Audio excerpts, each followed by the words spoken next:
What happens when a guy from the city accidentally contacts a guy from the country? It's not what you think. They strike up a conversation and same difference is created. JD and Kory talk the whole gamut of life as they each see it through the prism of race.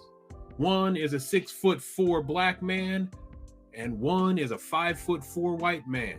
Tune in and find out which is which. Agree or disagree, they will make you think, strike emotional chords, and more. Stick around. You might just learn something. Welcome to Same Difference with your hosts, JD and Kory. We're sharing our stories and how our stories impacted our approach to life. We take our perspectives into having dialogue about real life topics.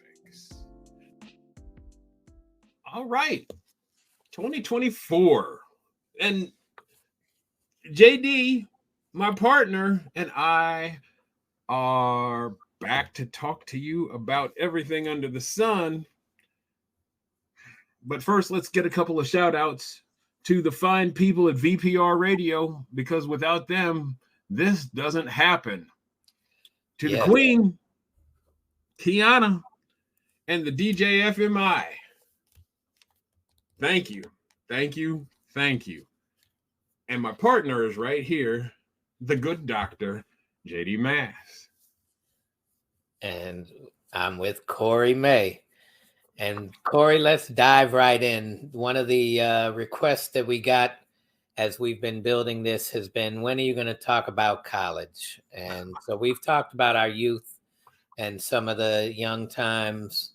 You know, where did you go to college?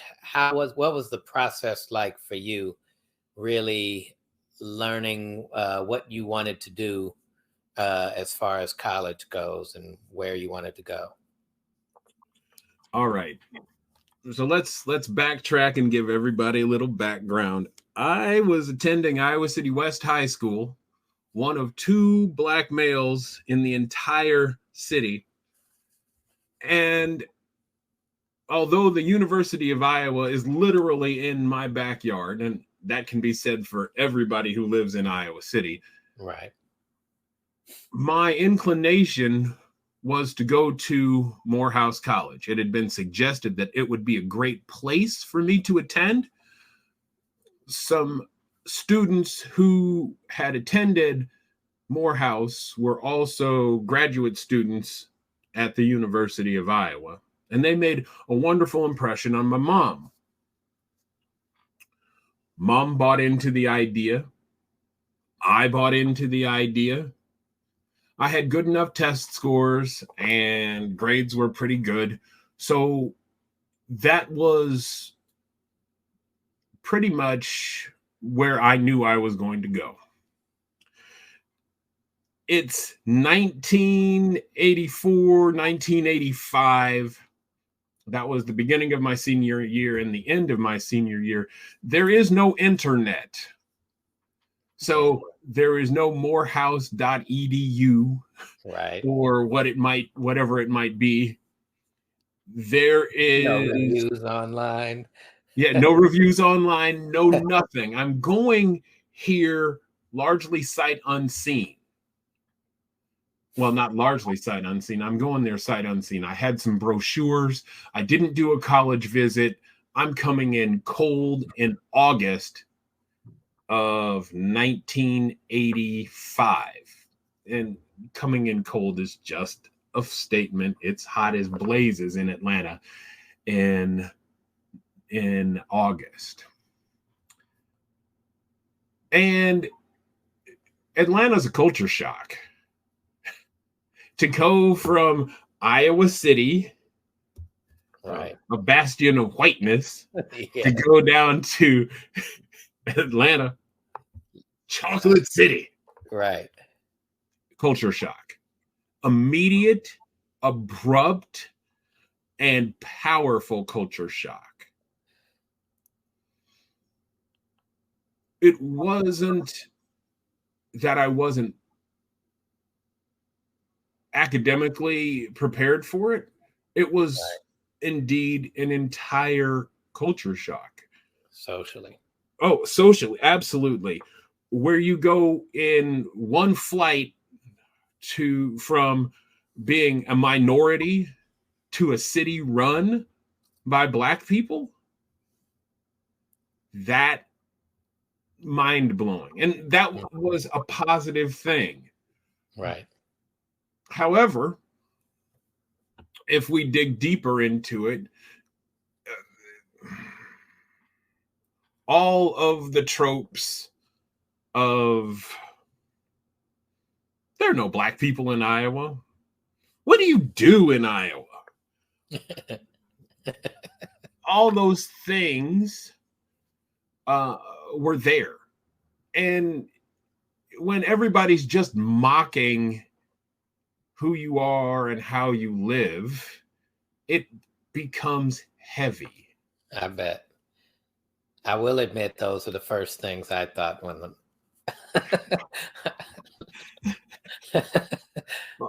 I get it. I get it.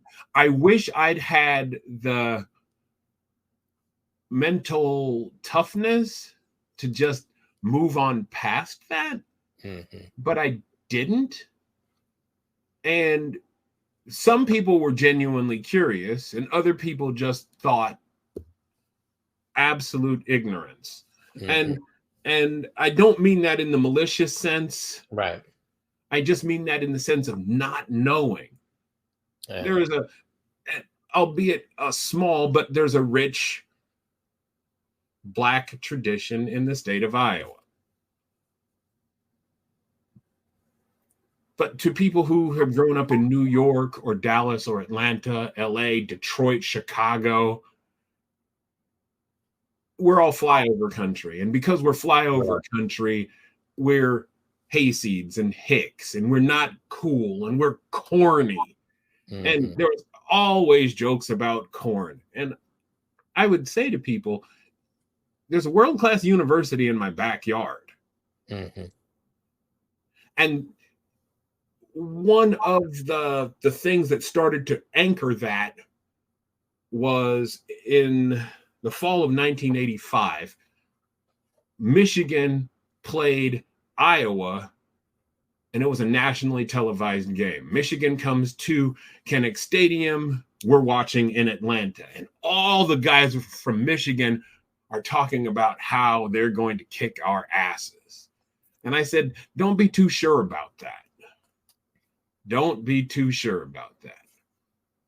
Lo and behold, with time running out, a few seconds left in the fourth quarter, Rob Houtland for the Hawkeyes kicks a field goal, and Iowa wins 12-10. Oh, wow. And all the guys from Michigan were starting to think, well, hey, wait a second. There's actually Black people playing sports in Iowa, and there's this university that beat our beloved school. And how can this be? So there got to be some seeing me as more of a human being from that experience. And then there were folks that weren't willing to get past my upbringing and the fact that I speak quote unquote proper English. With a certain dialect, yeah. Yeah, certain dialect. And you're not down. Again, corny comes to mind. Not only corn as the export from Iowa, but just nerdy. Oh, you talk white, you act white, you dress white. And that was difficult because I'm like, look, I'm here to get an education. And that's all I really want to do is get an education. Why am I being judged for the way I speak and these seemingly white traits because I'm not cool? And that was again culture shock. Did you ever consider joining like a fraternity or anything? Freshmen couldn't join fraternities. Okay, wow. You had to be a sophomore and up in order to do that. And the Black fraternity presence on the University of Iowa campus was small. And because I was a high school student, I wasn't exposed to it directly because I wasn't going to be going to a step show because they were happening late at night in places that I couldn't go to. And I didn't have a fake ID. I suppose I probably could have charmed my way in, but whatever. So now Morehouse is one of the Atlanta University Center's schools. So there's Morehouse and Spelman. Morehouse is a men's school. Spelman, right across the street, is a women's school. There is Clark University. Right. Let's see. There is Morris Brown. And I'm thinking there may be one more left that I'm forgetting. Morehouse, Spelman, Clark, Morehouse School of Medicine. There was, at one time, Morris Brown was part of that. But there's one of the coolest moments that I had was feeling steeped in the tradition there, especially at Morehouse, because so many influential Black leaders attended there. You had Reverend Dr. Martin Luther King, Samuel L. Jackson, Spike Lee, let's see, Andrew Young, just to name a few. And it was not an abstraction to feel like, oh my gosh, I'm walking where all these future leaders are.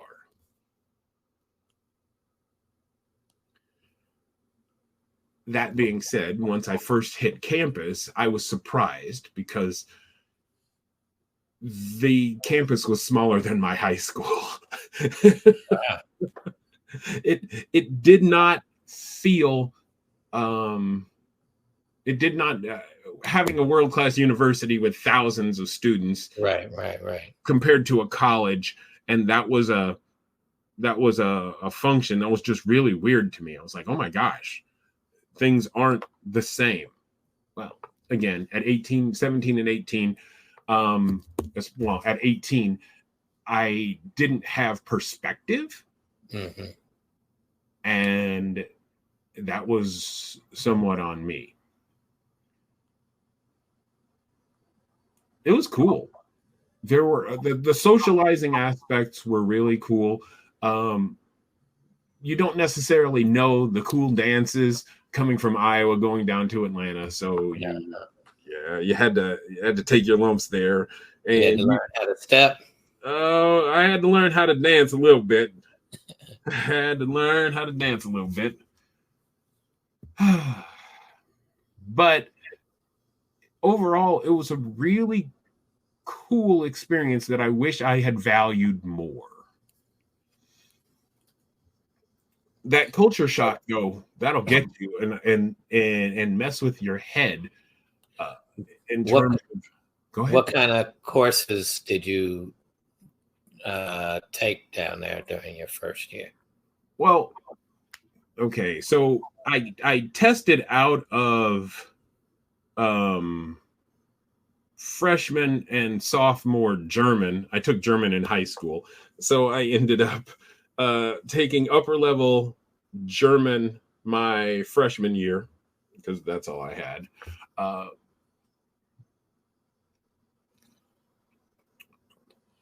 I didn't even know they offered German in high school.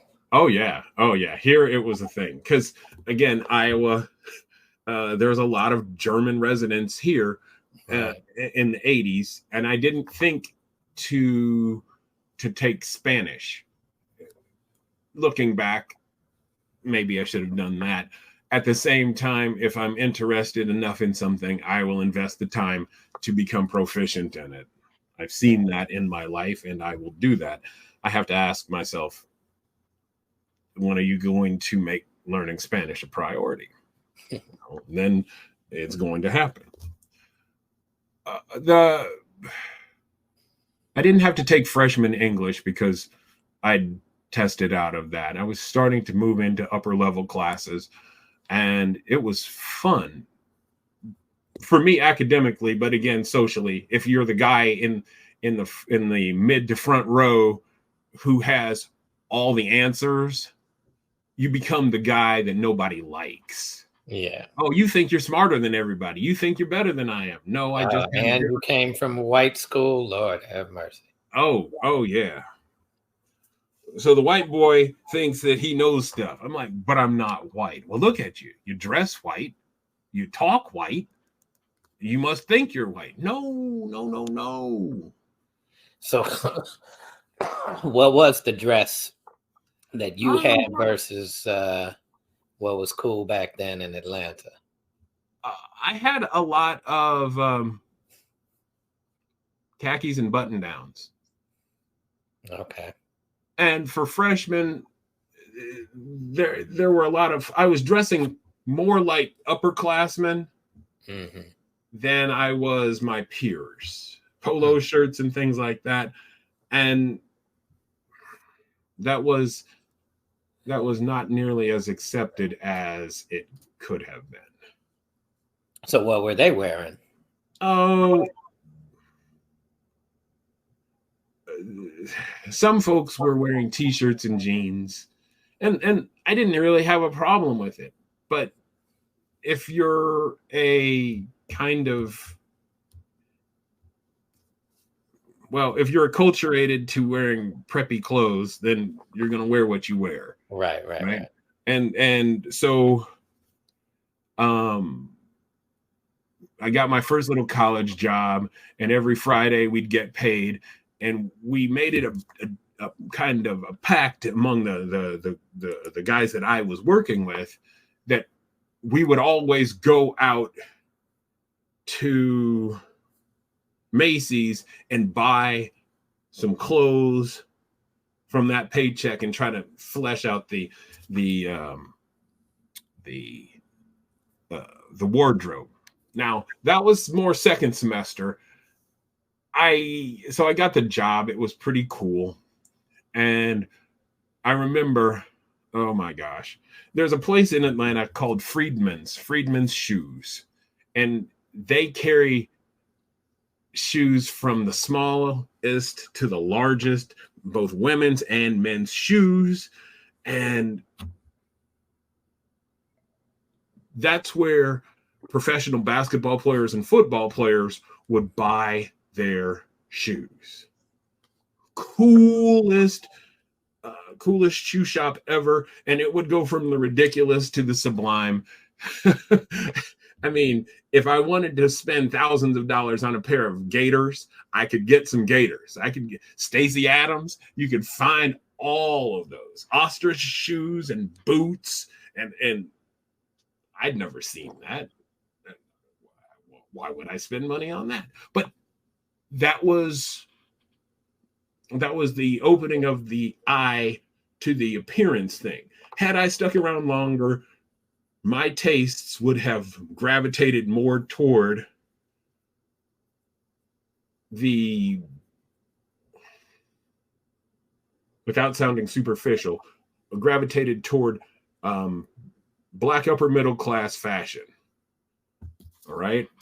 And this is going to be an entirely, man, we need to do a conversation about this. Black upper middle class and upper class fashion is an entirely different world, because the emphasis, you are expected to look good, and not only look good, but smell good. And that outfit may be nice, but will it pop with a hat? And what's your shoe game? And the shoe game people think that the shoe game happened within the last 20 years, and starting with Jordans. No. Long. The Jordans are nice because Nike's a neat little niche, but if you show up to a black church looking rough, oh, that's a thing. That's a thing. Yeah. That because I remember we in elementary school we had songs about cheap shoes, buddies. They're just $1.99, buddies. They make your feet feel fine. And so, yeah, you better not come with the wrong pair of shoes on to elementary school, let alone. Oh, yeah. Oh, geez. No. So I bought shoes at Friedman's. I found shoes that fit my foot. And then on top of that, it started to say, okay, let's find some dress shoes. Let's find, instead of you just having that Sunday best set of shoes, you had your ball shoes. These were you would play basketball in these shoes only. You weren't walking around in these. These are ball shoes. That's all you do. Now you've got a pair of day shoes that the casual, your kicks from that you just walk around in. Then on those days where you're not feeling sporty and you need to look dressed up, then you got to have a pair of day kind of dress shoes, and then you got your Sunday shoes. Now, once you have those established, then you start getting multiples of each.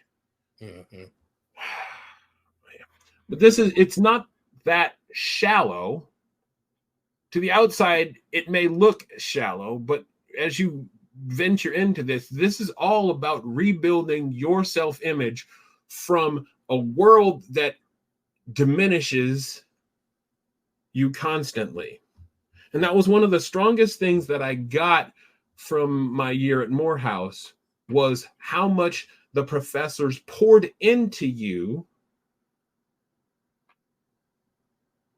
that I see your ability, I see your worth, and now I'm going to take steps to help you see and create your own worth and supplement your vision of yourself. You don't get that at a predominantly white institution.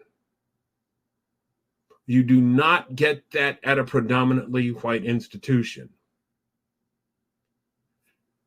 At a predominantly white institution, you may get this as a black student there. Are you here as an athlete? Right. If you go to a predominantly black institution, a historically black college or university, everybody's black. Yeah. So that question has an entirely different meaning. In a school full of black kids, asking somebody, are you an athlete? It's just, are you an athlete? Right. At a predominantly white institution, saying, are you an athlete, starts to ask, it becomes a gatekeeping question. Why are you here if not to play sports? You can't possibly be here or have value here if you are not an athlete. Yeah. I think we're going to have to delve into this more in another episode. Morehouse felt like love in so many ways, and I wish I had been more mature. Right.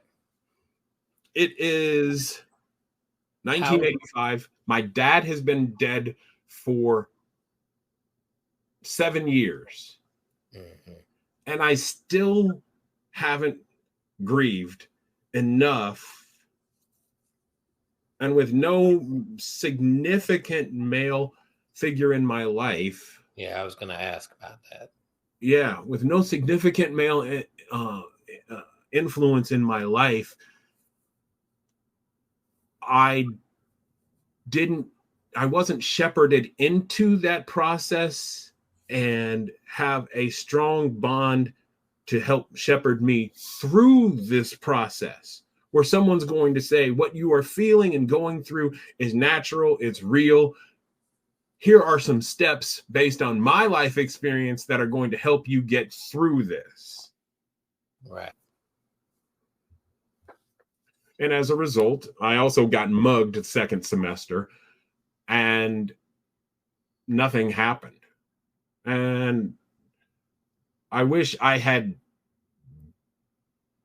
having not ever been mugged or jumped, none of it.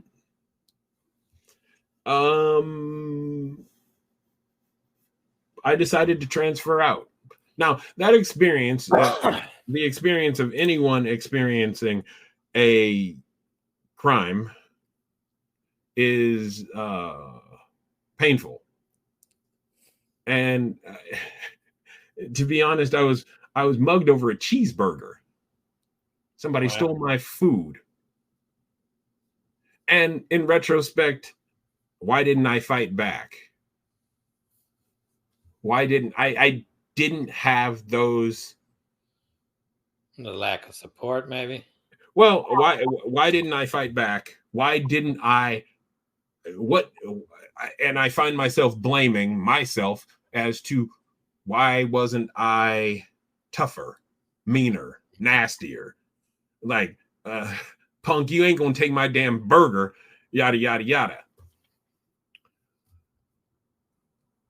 I hadn't been in that situation. And as a result, I decided to leave at the end of the second semester, and transfer back to the University of Iowa. Any relationship there you built that you stayed in touch with, or it was? Oh, there are a couple of cats. There's a couple of cats that I still stay in touch with. Okay.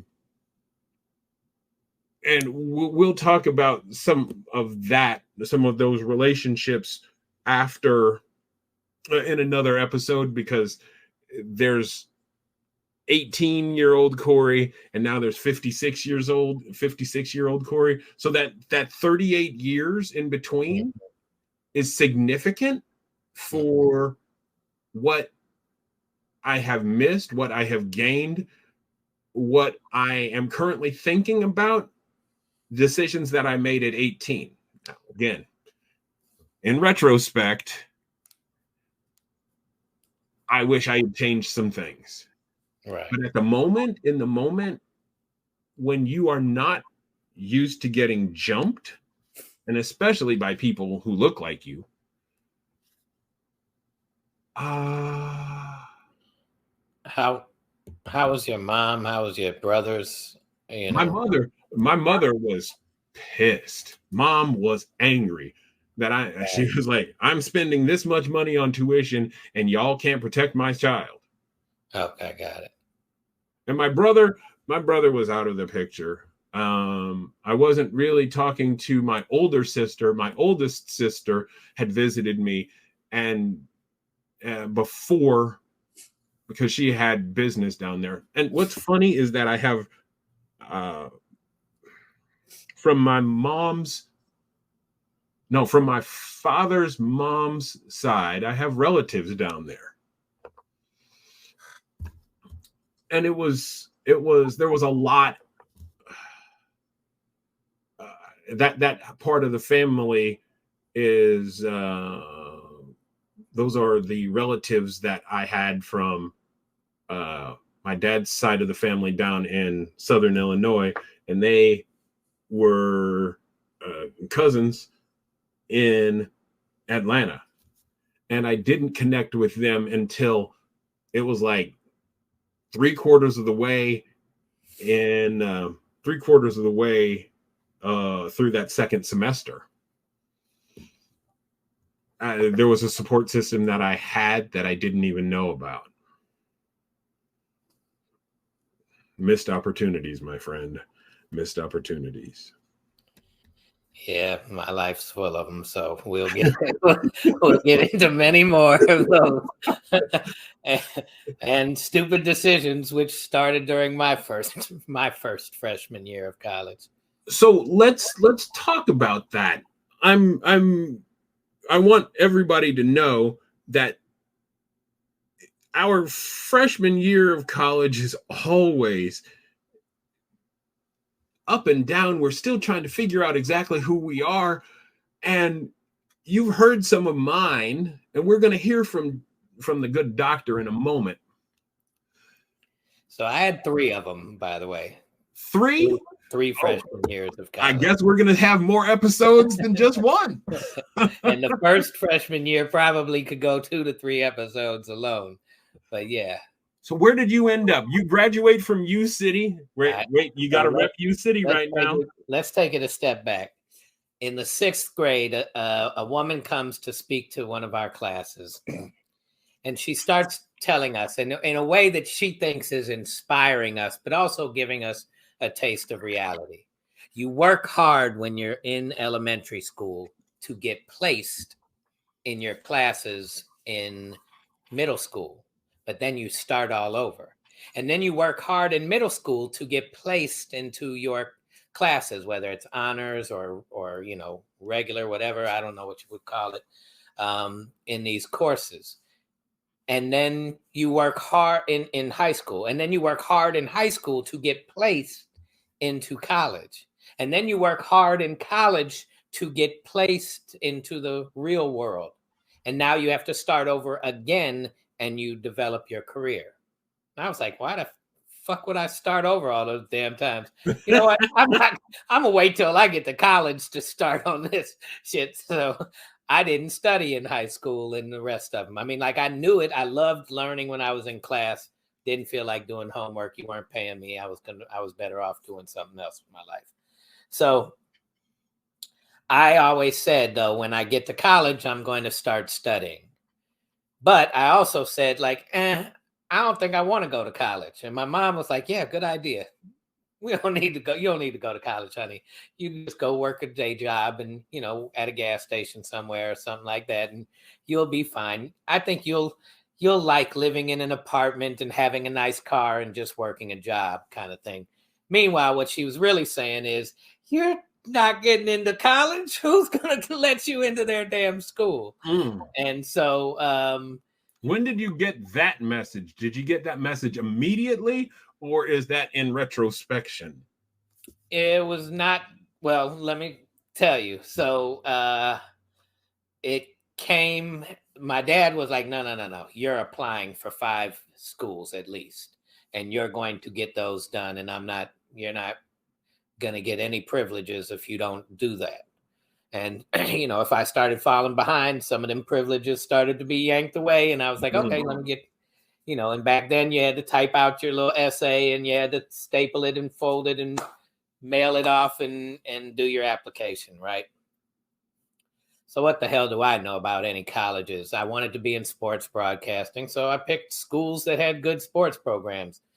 Ohio State University, University of Illinois, UMass. They had a great basketball team around that time, right? Marcus Camby and them. So there was 5. Tulane was one. I just liked the name of it, and it was down south. I was like, what the hell? I had no real reason for any. I didn't do much research into which schools would be best for this or that. And so I applied for 5 schools, and Ohio State accepted me first. The Ohio State University. Oh, the Ohio State. And before I got home, my mother had set up orientation, told them I was coming, plastered it on the front door and on the window next to the door. And I came home. She had even told some of my friends' mothers, can you believe it? Jesse got into college. So that is when I found out, you were being supportive of me saying, I don't know if I really want to go to college. I don't think school's my thing. You were just being supportive because you were saying, I don't think this idiot's going to get into school. So So, but no, she didn't think I was an idiot. She just thought I was a rebellious kid that didn't like studying and didn't want to do it and didn't have hopes and dreams much. So I went there with her for orientation, and they told me, I mean, Ohio State at that time was the largest population university in Right. the United States. Maybe the world, I don't know, but definitely in the United States. Texas was number 2. And I went there and I lived in the sports, in the athletic dorm, Oh basically. yeah, makes sense. And these 2 dorms, they called them the towers, 23 stories high, right next to the horseshoe, right? Mm. So you had to walk, even if your nearest class was at least 10 to 15-minute walk, because you had to walk all the way past all the athletic stuff just to get to the classroom, campus, and libraries and all of that.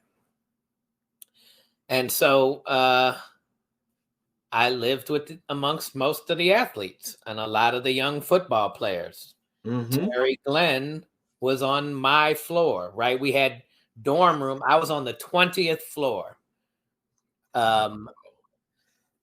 It was my first time. You say your first time being around all these black folks. It was my first time being around a bunch of white folks that I had to be, that I had to be friends with and whatnot. Like my dorm. So every dorm had a walk-in area, a living room area, a little foyer, and then 4 dorm rooms and a bathroom with, showers and everything. So there were 8 of us in each suite, and 2 to a room, 4 dorm rooms. There was one non-white kid, and he might have been of indigenous descent, but he was adopted by a white family, and there was a few New Yorkers, New York Jewish kids.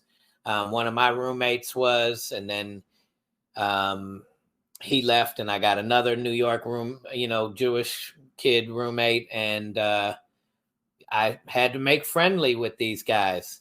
One of the other athletes on our floor was a offensive lineman that was a redshirt freshman named Ray Harris, and Ray was in the suite next to us.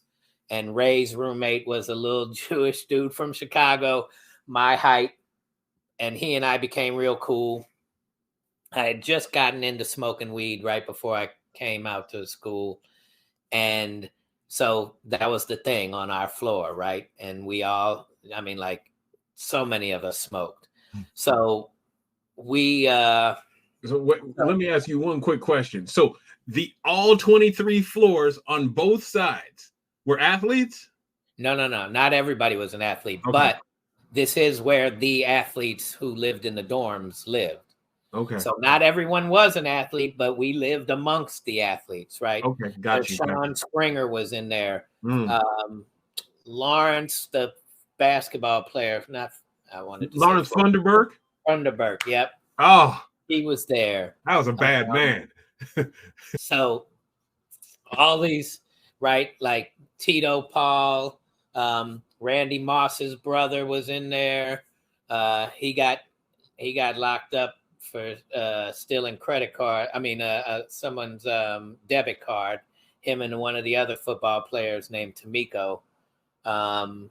And you see on the news, you see these the cameras of the ATMs at that time weren't like crystal clear. They were kind of like shady, like, right. But you see these 2 huge guys at the ATM. They're like, yeah, you can't deny that. I don't care if you can see the facial features or not. Like Randy Moss's brother was Randy Moss's height, but like a tight end. He was 290 almost. But yeah, he lived on like the 13th floor or something like that. And, but Ray and I got cool. And here's how we got cool. I don't know shit about anybody other than what I grew up with.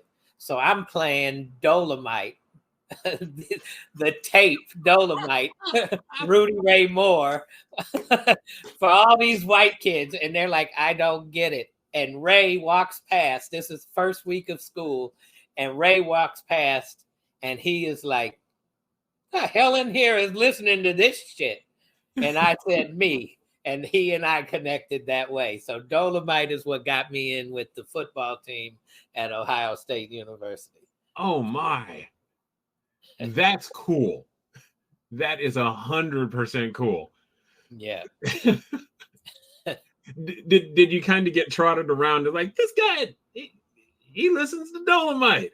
Yeah. I mean, so Ray ended up bringing football players. So I had a party in my dorm room, and Ray brought several of his teammates there, and these teammates were going pro, right? Corey Stringer played on the offensive line. Corey, since Ray was Corey's like freshman, right? So Corey came. Lorenzo Styles and Corey were close friends, and a guy named Tito Paul, who got drafted by the Bengals, I believe, who played corner and safety, also came up there. And they brought another young red shirt freshman who also lived on our dorm floor named Terry Glenn. I remember Terry Glenn. And so all four of them are in my little room, right? I got some extra money. I threw a little party. I got somebody to buy some booze and all of that. And we are drinking and smoking. And Lorenzo was the first one. He was like, yo, you're a cool dude. Like, get at me. And I could tell he had real leadership qualities. And he played my favorite position in all of sports, which was middle linebacker. Right? If I could, that would have been my dream. Hit somebody, get up, do it again. So Lorenzo left me his phone number, and Corey and I hit it off. Corey's just, he was just one of the nicest human beings you ever could meet. He had also some of the largest hands probably ever in life. When he shook my hand, I just shook his thumb. It was like the bottom of his hand. When I put my finger to it, his finger ended up almost at my elbow. Like, it was ridiculous. So I thought I was the only one until Lorenzo was like, no, his hands are huge. That's super ridiculous. That's why he could block off so many guys, because like he put that hand on you and he was there. So classwork. Tell me about your coursework. How was that? Did UC prepare you for this? Hell, well, I didn't prepare me for this. UC could have prepared me for this, right? I would always, going back to that theory of test, you do well in this and then you get placed in this. I would test into advanced courses, not want to do my homework and get put back into the, intermediate course level, especially in English. I couldn't stand English. So I did best in English in Ohio State, and I truly attribute that to smoking weed. I actually concentrated on my papers and went, oh, am I saying this? Okay, do I need to say this again? Am I? Oh, okay, yeah, I did that and the other, blah, blah, blah, blah, blah.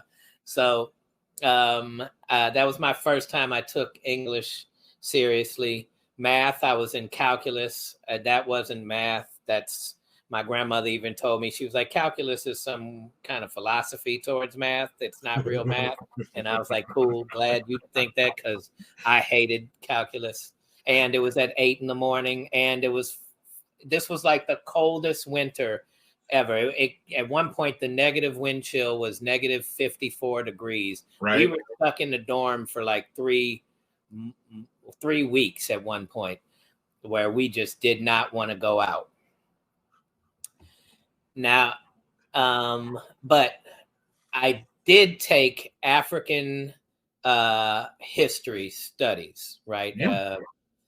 And I took that with Corey, Ray, and Tamiko. And so here, Tamiko's a big old linebacker, and these two are offensive linemen.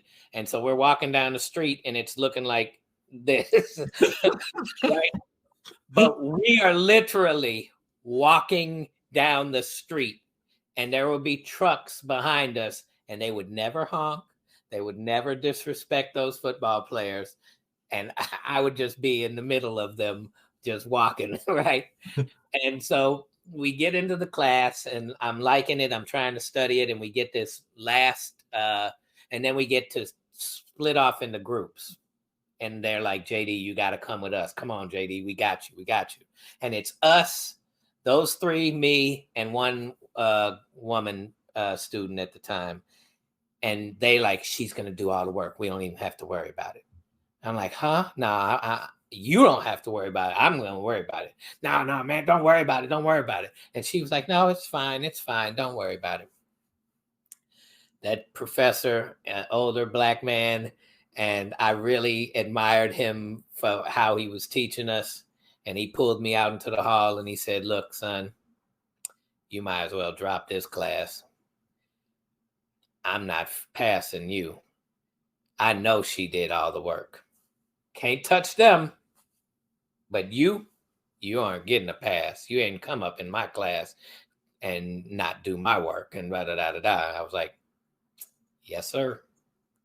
Learned that the politics of football in Ohio and the Ohio State University were real. He was not kidding. So I got D's and a few drops in a bunch of different classes. And when I came back home, Mom was like, yeah, I ain't paying for you to go back there. You're going to get your life together here. And the reality is I did want to do better in school, but yeah, that to go into that environment and think that that's where I was going to learn how to study but boy, did I have a good old time at Ohio State University. So the academics were rigorous in the first semester, and then you found out that the politics were gonna choke you up in the second semester. So we had quarters, so it was really like trimesters, and they weren't rigorous as much as what, again, I tested in the calculus. I actually was in calculus in high school, but the teacher was my tennis coach and she wanted me on the tennis team. So she thought she was going to fail me in calculus. So she kicked me back down. But I tested in the calculus. Like I said, it was an 8 a.m. I was not motivated to go and I just couldn't grasp it. It seemed like bullshit to me. And if I don't like you and I don't like the subject, I just am not motivated to learn. The thing that was difficult was like I had a sociology class that was 1,100 students. And then you would break out into a smaller class, with a TA. Would get right with a TA, and you'd have 40 to 60 in those classes. And I was like, yeah, I'm not going to learn how to study in this environment. So, I did kind of good enough in some of those classes, but I didn't have the study skills. And then that's when it really hit me. Oh, my dad wasn't telling me to learn this shit, to do my homework and develop these skills because that's how he would judge how smart I am. He was telling me, gain some skills, fool. You don't have any skills to take with you. So I didn't. And that's what I had to, when I really turned it on later on in college, I worked twice as hard because I was having to learn my own study habits and what was best for me while I actually did the studying. Right. So it was skills and subject matter at the same time. Yeah. I lacked the study skills, the practice of of how I learned best, reading and regurgitating. I wasn't in a small class of 25 to 30 students anymore, where I could ask the teacher a question. You want to ask the teacher a question, you go to the office hours, right? You did all of these different things. So I was ill prepared, but that was on my own doing, not on U City's doing as much. Right. But yeah, Ohio State, I mean, I got into trouble, plenty of it up there. And I didn't get caught doing some of the major trouble stuff. I learned a lot about white kids and that we could be cool even though they were racist, and that they used the N-word improperly to like. So let me take a step back. Yeah, I asked you about Russian for Greek, Black Greeks, right, for Greek. When I got there, rushing at Ohio State, they were doing it like, within the first 3 weeks. Right. We had people coming into the dorm rooms. These kids in the class in my dorm were going out and trying to rush and all of these things and interested. And so the people coming into the dorm rooms after the rush week, they would be interviewing them, seeing how they lived, and they would be bugging me. Oh man, hey, you don't want to come join our? No, I don't want to be in a fucking fraternity. I'm from U City. I don't need that shit. So were they black fraternities that were rushing you, or were these the white fraternities? Fraternities. Okay. No, I'm like, I'm from U City. I don't do that shit. No, I don't. I got a fraternity. I come from one. So I had some of them even telling me, like, look, low key, we could skip this whole rushing thing. Yeah, you don't have to be hazed. You could just come on. Like, you got something we want. Like, come on, join us. No. I'm not doing that.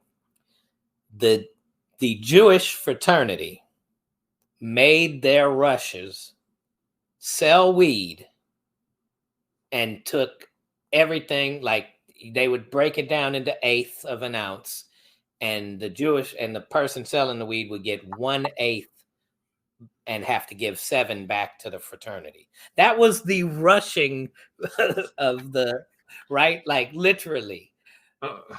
So these guys, and I love them, but they were clowns. White privilege feeling.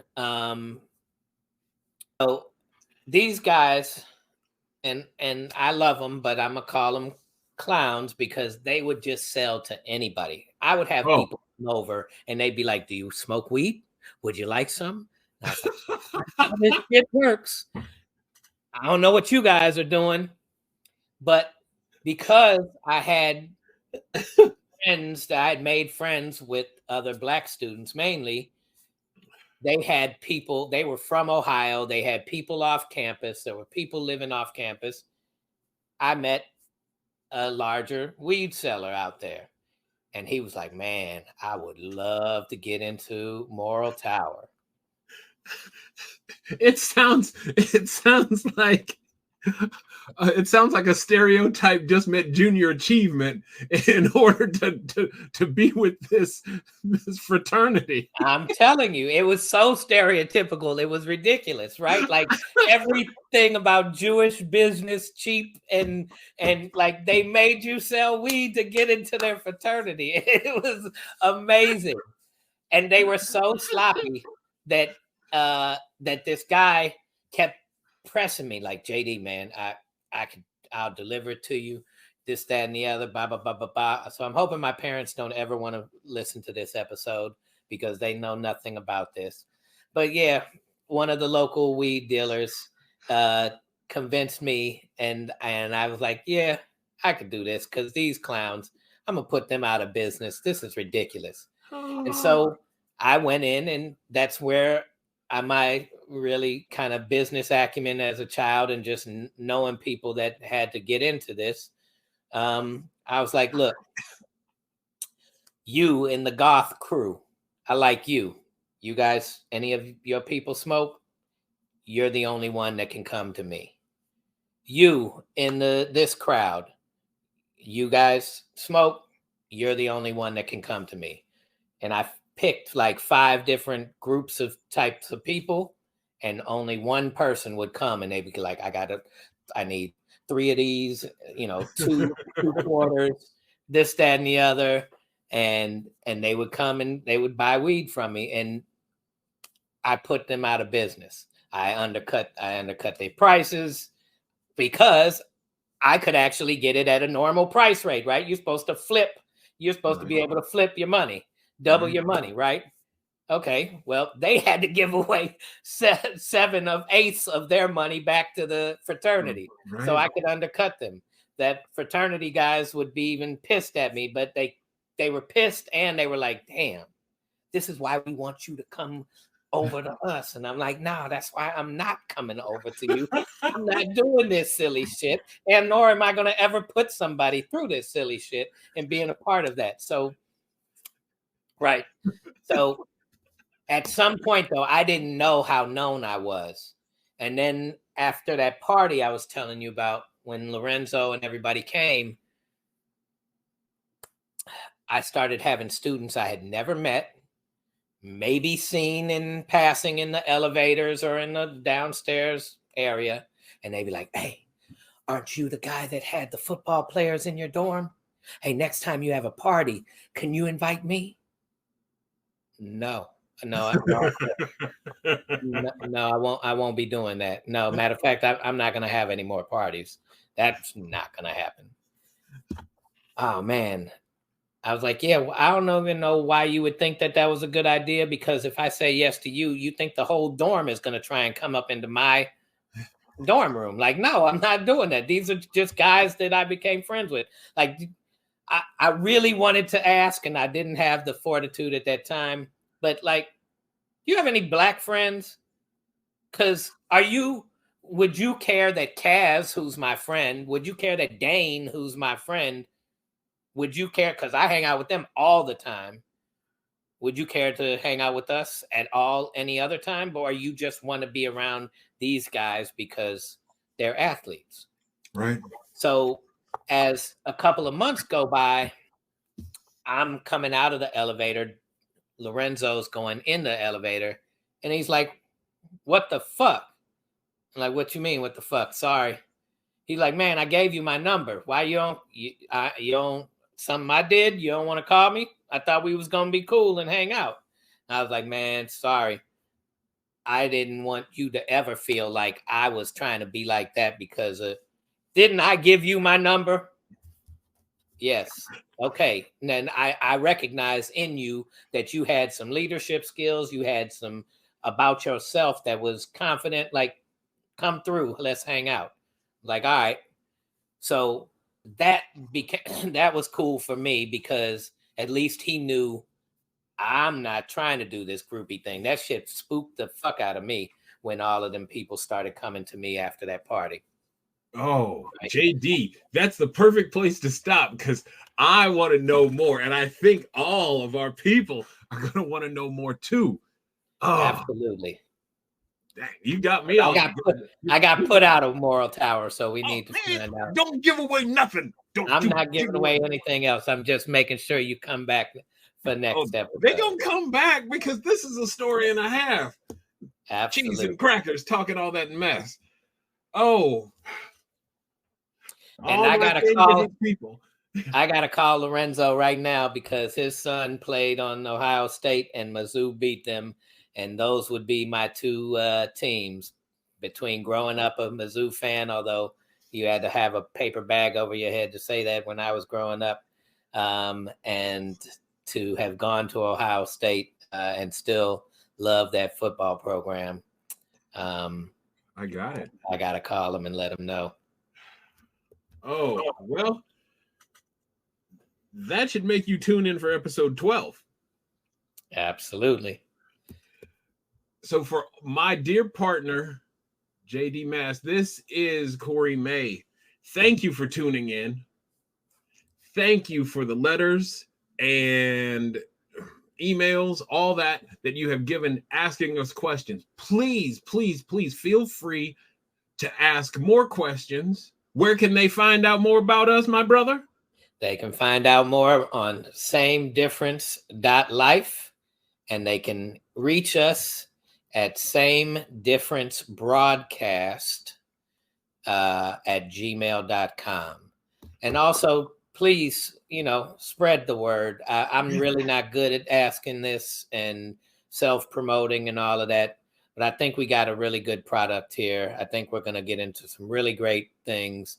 And, it's about spreading awareness and positivity and just getting some interest across all of these lines. But we got to talk about the lines that exist, whether they're physical or just in our minds. So spread the word. Let's keep this party going, and see you all next episode. Thanks, JD. Thank you, Kory. Thank you for tuning in to another inspiring episode of Same Difference. We hope this journey through unique connections and diverse perspectives has left you with fresh insights and a broader understanding of the world we share. We're humbled by your support and enthusiasm for the incredible stories and discussions we've shared. And remember, our mission is to foster critical thinking, embrace new perspectives, and spark conversations that bring us closer to an equitable world. So, if you've enjoyed our podcast, please don't forget to subscribe, rate, and review us. Your feedback means the world to us, and it helps us reach even more listeners. And if you have a story to share or a topic you'd like us to explore, don't hesitate to get in touch. We're always looking for new voices and fresh perspectives to feature on Same Difference. Until next time, remember that our shared humanity is our most powerful asset, and by working together, we can bring about positive change. Stay curious, stay compassionate, and keep making a difference. Thank you for being a part of Same Difference. Take care, everyone. See you in the next episode.